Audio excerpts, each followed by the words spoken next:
Be your own biggest fan, your own biggest believer, and put it on your back and carry the weight.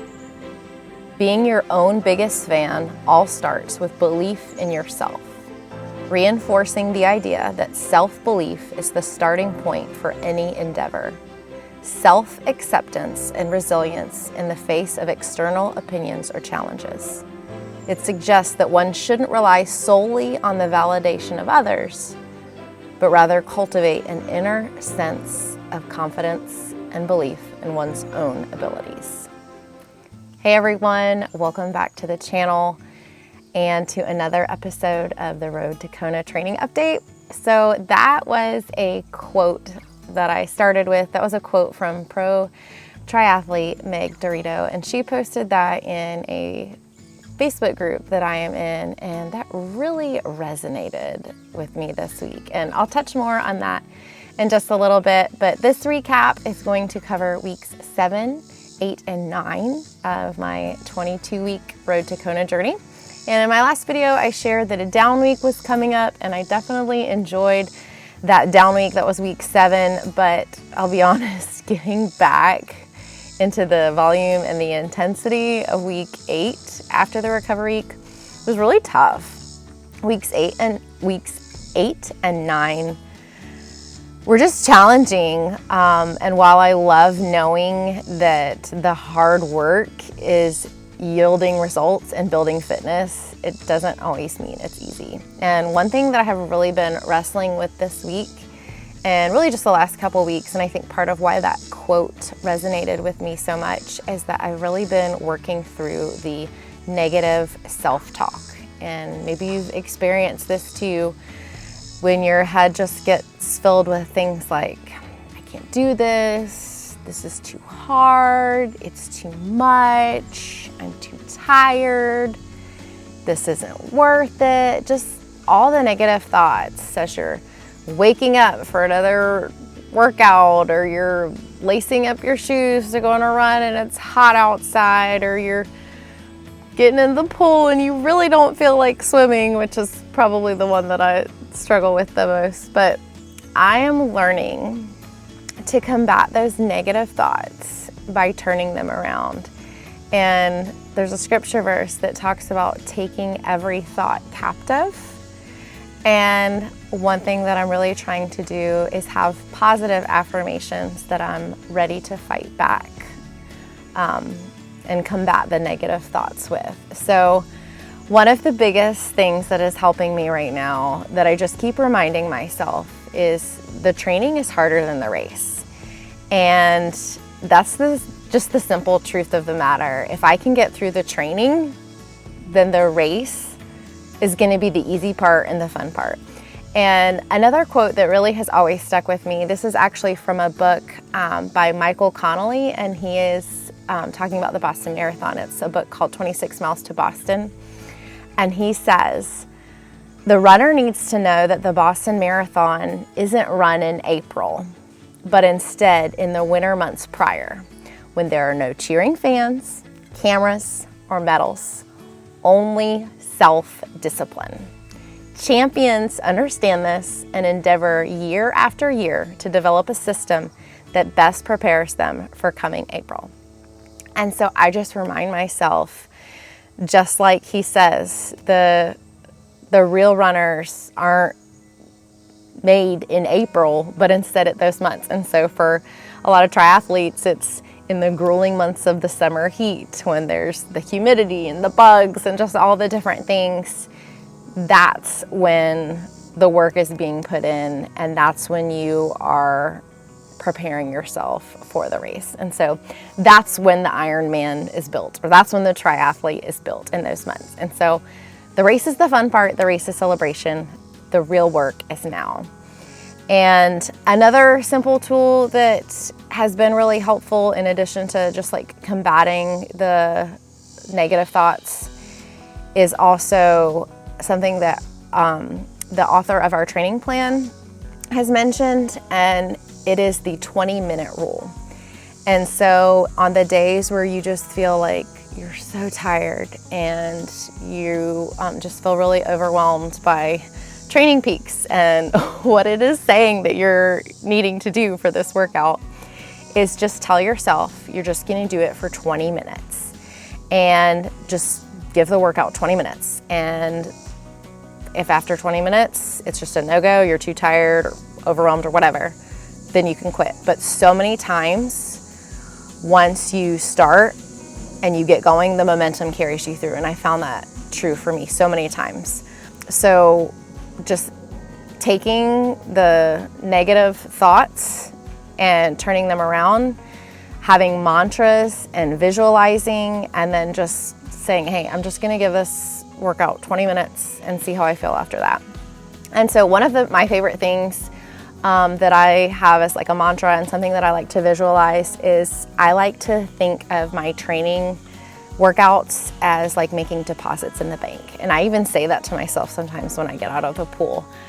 Like, there was just another deposit in the bank. And so it's just kind of this metaphor that I have that every workout, no matter how big or small, is like putting a deposit into my fitness account. And some days it's just a few cents, a few dollars, some days it's a lot, but it all adds up. And then on race day, that's when I withdraw and I cash in on all of the workouts that I've put in, all these deposits that I've put in over time. And so I just visualize myself on race day at the finish line being so thankful for all of those deposits that I made steadily over time, consistently. So even on the tough days when the energy is low, the motivation is low, I remind myself it all still counts. It's a deposit. Race day, I'll be thankful that I showed up and put it in. So I also just remind myself of, like I said, the mantras of like, this is such a privilege. I think about dear friends that wish they could be training, but because of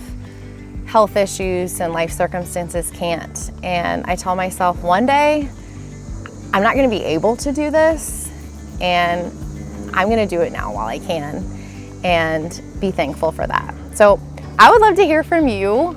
What are your favorite mantras? What are your favorite things to get you through when motivation is low and you're just feeling tired and discouraged? What do you tell yourself? Please drop them in the comments. I'd love to try some of yours. And I'm just gonna go real quick through a quick look at what training has looked like the past couple weeks. So basically, I've gotten into a pretty good routine. The plan has basically 3 swims, and as I've mentioned before, I am using the coaching service called Front Pack Swim. And so they have been writing all of my swims for me. So I do 3 swims a week, and they've been kind of around 3,500 yards, which is a long time for me, but I am seeing improvements. And that's another thing that also kind of keeps me motivated is I am doing test sets twice a week. Sometimes it's like 50 yards, sometimes it's 100 yards, and there's a tracker. And so just to watch the progress that I have made over the past couple weeks that I've been doing this is definitely motivating. To see the time drops, that is definitely motivating as well. But so 3 swims, I try to do strength training once or twice a week. I go to a class called Body Pump. Also try to do core, just like quick 10 minutes a couple times a week. And then I have 3 rides, usually 2 I do on the trainer, 1 more of like a VO2 max interval, something like that.